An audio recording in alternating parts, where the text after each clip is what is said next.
Some places don't want you there, and sometimes they don't chase you away. They just watch. I was working alone, deep in the Clearwater region of Idaho, miles away from the nearest road. No signal, no people, just trees. As a freelance land surveyor, isolation was part of the job. I'd done this dozens of times before, but this time, something felt off. Not at first. At first, it was just silence. Too much silence. Late afternoon, I was hiking back toward my camp when my foot slipped between two rocks. I fell hard, and the pain hit instantly. My ankle twisted in a way it shouldn't. I tried to stand, but I couldn't put weight on it. I was alone, in the middle of nowhere, and night was coming fast. I started limping back, slowly, dragging my injured leg. That's when I heard it. A footstep, not mine. I froze. Silence. Then again, a step, somewhere in the trees, to my right, moving when I moved, stopping when I stopped. Whoever or whatever it wasn't following me. It was walking parallel to me, keeping pace. I called out, "Hello?" No answer, just the wind, moving through the branches, but I knew I wasn't alone anymore. I tried to move faster, but the pain in my ankle slowed me down. And the footsteps, they stayed with me, always just out of sight. By the time I reached my tent, the sun was gone. I zipped myself inside, heart pounding. I told myself it was nothing, just my imagination. But then, it came back. Footsteps, slow, deliberate, circling my tent. Crunch, crunch, crunch, over and over, all night. I didn't sleep. I just listened, waiting for the zipper to move, waiting for something to come inside. But it never did.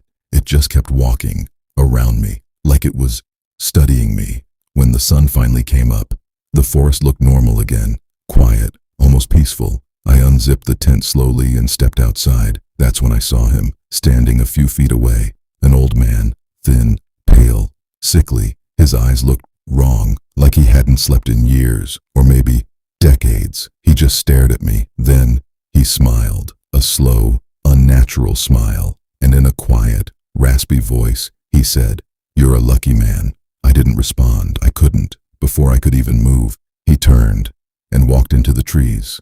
No sound, no footsteps, nothing, just gone. I packed my things and left as fast as I could.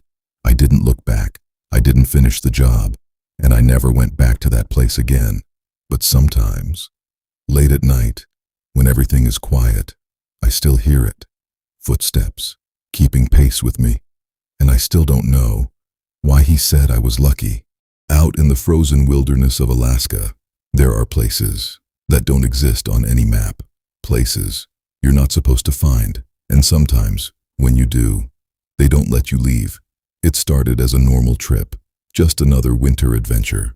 She was an experienced wilderness guide, someone who had spent years navigating the brutal terrain of northern Alaska.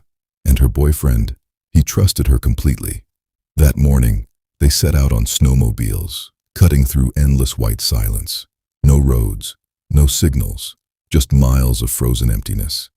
At first, everything was perfect, until the sky changed. The wind came first, a low howl that quickly turned violent. Within minutes, a full-blown blizzard swallowed them whole. Visibility dropped to nothing. The world became white chaos. And then, crash. The snowmobile flipped. Hard. She hit the ground, dazed, but alive. But when she turned toward him, she saw it. His leg, bent in a way legs aren't supposed to bend. A compound fracture, bone, through skin. His scream barely cut through the storm. They were stranded, freezing, and running out of time. She knew the truth, even if she didn't want to say it.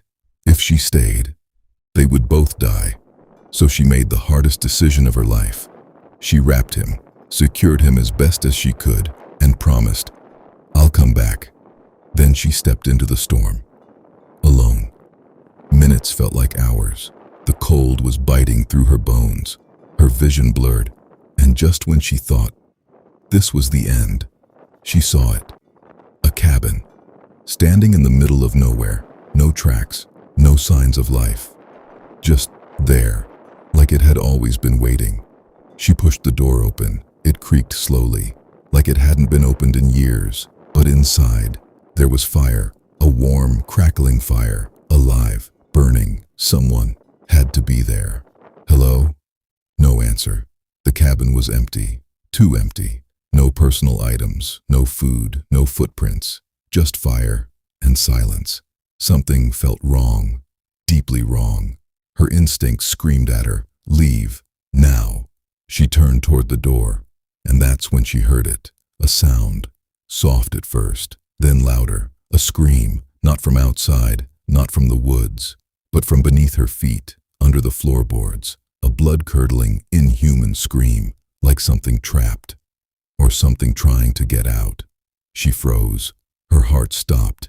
The screaming got louder, closer, scratching, pounding.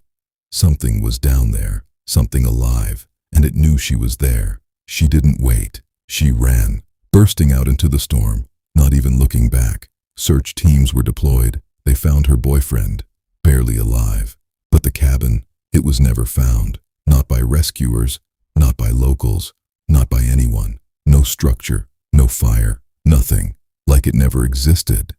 Some say it was just hypothermia, a hallucination, a trick of the mind. But others believe there are things hidden deep in the wilderness, things that don't want to be found. And that cabin, it wasn't shelter, it was a trap. And whatever was screaming beneath the floor might still be there, waiting for the next person to walk in. Some people don't just disappear in the woods. Sometimes they lead you there on purpose. I was in high school when this happened. Back then, there was this girl. She wasn't popular, she wasn't loud, but somehow she was impossible to ignore. The kind of person who felt off, like she knew something you didn't. And for some reason, I couldn't stop thinking about her. We barely talked at first, just eye contact in the hallways, small conversations. Then suddenly, she started texting me, out of nowhere. She suggested we go on a hike one weekend, said she knew a perfect spot, quiet, peaceful, undisturbed. Something about the way she said that word, undisturbed, should have been my first warning. We met at a trail just outside town. At first, everything felt normal. Birds chirping, sunlight cutting through the trees. But then, she took a turn, off the main trail. I stopped. "Are you sure this is the way?"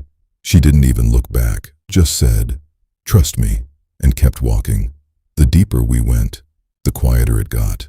No birds, no wind, nothing. The path wasn't even a path anymore. Branches snapped under our feet. Thick bushes scratched against my arms. And then, she stopped. I looked down for maybe 2 seconds, just to catch my breath. When I looked back up, she was gone. No footsteps, no movement, no sound, just gone. At first I thought she was messing with me. "Hey, stop, this isn't funny." Silence. I started walking faster, calling her name. Nothing. That's when I realized I had no idea where I was. And then I heard it. Footsteps, not hers. Heavy, slow, deliberate. I turned around and saw them.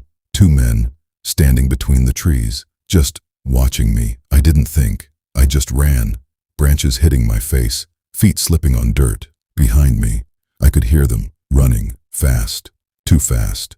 I don't even know how long I ran. Minutes, maybe longer. But somehow, I made it back to the main trail, and I didn't stop. Not until I reached the parking lot. And that's when I saw her, sitting on the hood of her car, calm, relaxed, like she'd been there the whole time. I was out of breath, shaking.